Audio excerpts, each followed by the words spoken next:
and these things, that this is where it comes from. What do you think the pyramids were made for? What were they made for? Yeah. Again, we have a lot of theories. No one knows for a fact, but what do we see? What do we have from empirical evidence? And what did our ancestors have when they built those tombs? When we go up into the Grand Gallery, I'm talking about Akhet Khufu, the Giza Plateau now, and you go up at 158 feet up, then you bow down, and you got to crawl through the chamber, and you come up in this royal room, and it's got a sarcophagus there. From empirical evidence, that granite sarcophagus is his tomb that we see there.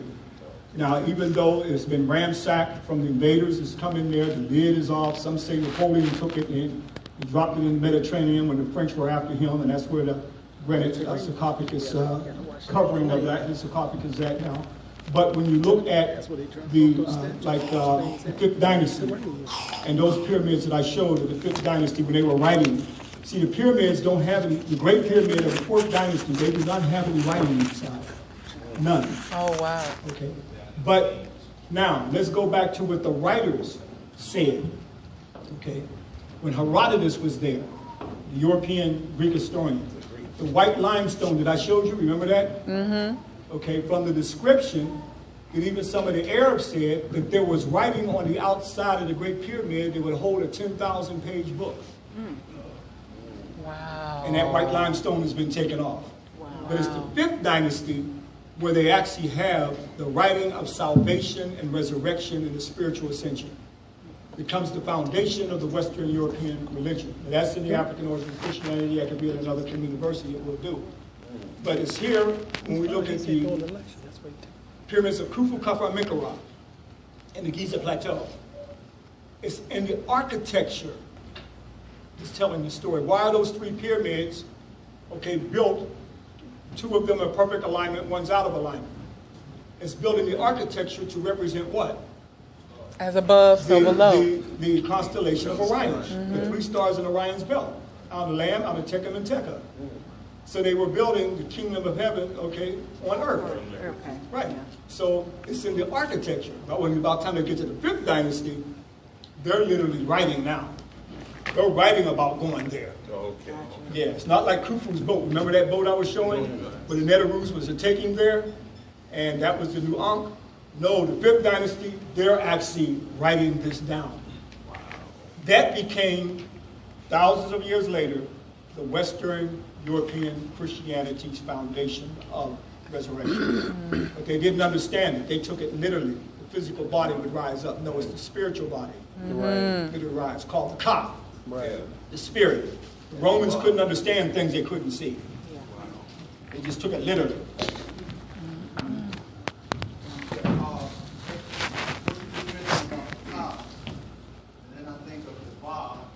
So I think of the Kaaba. Make that connection for us. When I showed the black capstone of Nima Atra Amenhotep III of the 12th Dynasty, that capstone was from his pyramid, and it was called the Ka-Ba-Ra stone. That's right. Ka, spirit, Ba, soul, Ra, the sun. And it has the Burdett on it. The Burdett is the sun diswinged. And the translation of that Burdett symbolized on all the temples when Haru defeated Set, and that was the spirit of knowing thyself.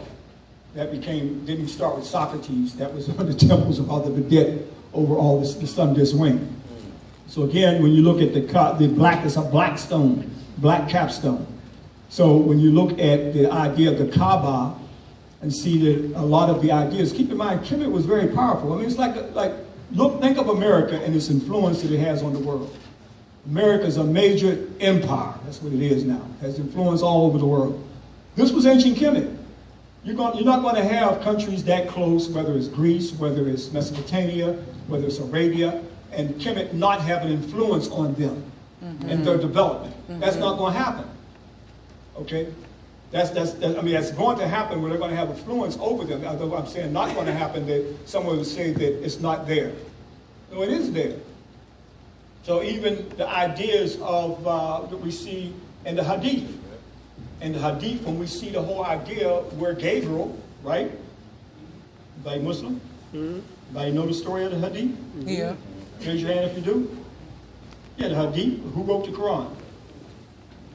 Who wrote the Quran? According to the Hadith. Gabriel. The angel Gabriel. Now the next question is, who is Gabriel? And where was Gabriel made from? Yeah. Tahuti. That's right. Tahuti is the one that wrote the Pur and Harut. Tahuti is the one that gave the word, the call to heaven that a set would have an immaculate conception. That became, in Christianity, Gabriel becomes the one who appears to Mary in the back room and says she'll have an immaculate conception. They took these stories of ancient Kemet and translated it into stories. We have today. A lot of what I'm saying now is the Christianity lecture. So this is what we have to look at. The spiritual Netarus that we refer to as angels today, all right, came from ancient Kemet. Right. Names were changed, and not only were the names changed, but white divinity took over. So we see this white angel called Gabriel, and keep in mind that when we look at the teachings, a lot in the religions, that we can see how they can go back to ancient Kemet. I mean, it's older than all these other, Western civilization, Western religions. It's older than that. So of course it's going to have an influence on it, in this development. That's without question. It's just unfortunate for us, when we walk up to the riverbank, we don't ask the origin of the river. We just start right there. We take on a religion and we start right there and think it's the beginning. And it's only until you find out its origin and how it came to be, then you have to go now back to your ancestors, to the Nile Valley. That's why I refer to it as the fallopian tube. Because it gave birth to everything. It gave birth to humanity. Europeans one time did not want to think that Africa gave birth to humanity. That's how racist they were. When they were dealing up the Java man in China and Europe, and it was Darwin that told them you got to look to Africa. He's the one who said Africa gave birth to humanity, even though he had his own little racist concepts himself. But the origin of it, when they start, the leakies who let it all leak out, when they start to dig in Africa, Tanzania, the Adobe Gorge, the Hadar Valley of Ethiopia, it blew the world's mind.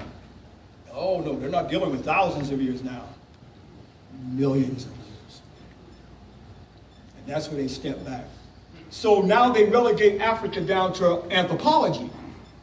Okay, fine, all the sciences now show, okay, Africa, but they want to keep it on anthropology. They don't want to still talk about the ideas of religion, the ideas of civilization, also came from the Nile Valley. They don't want to deal with that. See, so it only deals with anthropology.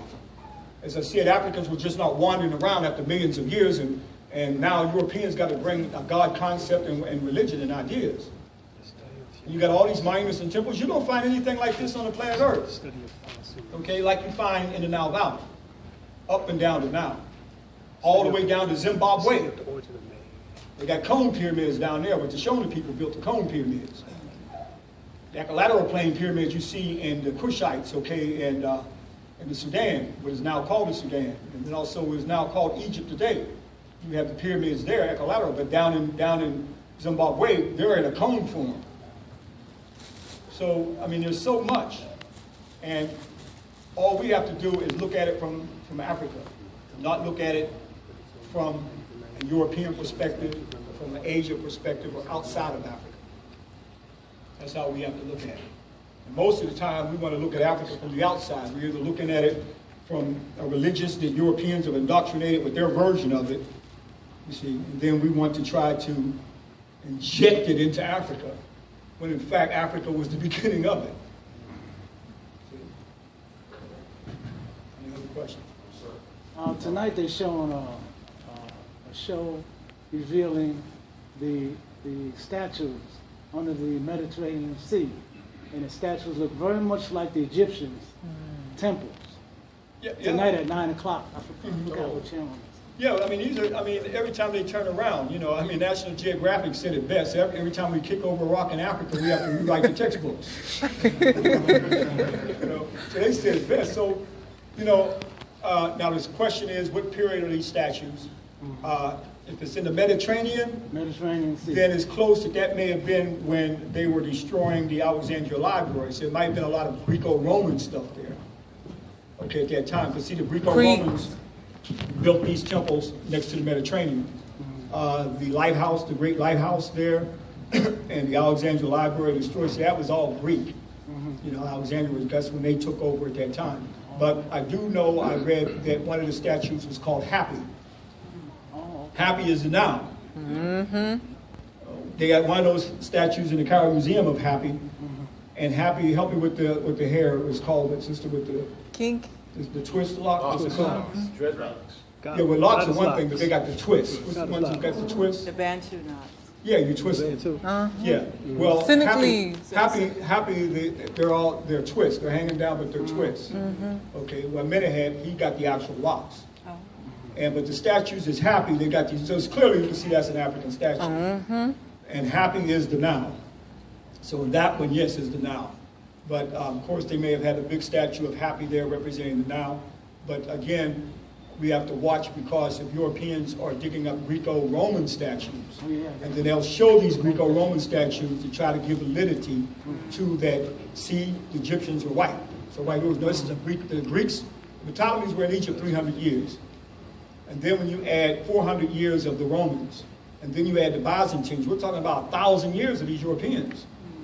See, that's why we have to be very careful when they start showing us a lot of these statues. When Zahi Hawass, the Arabized Egyptians, you know, a lot of that stuff that he was digging up, at least one of the last shows he did, was on Greco-Roman stuff. See, so white folks, that's all they see, the Greco-Roman. See, they're white. That's all they wanted to see. Right, that's all they wanted to see. But the original Greeks was melanated. The Cretans and the Minoans. Yeah, well, that's influence of the Kemetic Africans. It's just like when we look at have you heard of Russia, Georgia, Black Georgia, in southern Russia? Now, the question is, how did this become Black Georgia?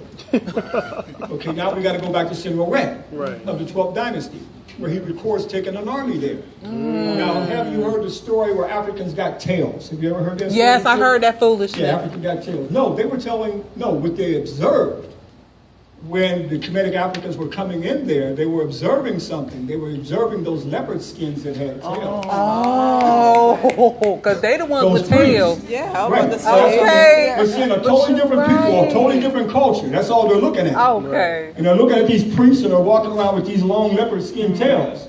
So that's how the story was passed down that Africans got tails.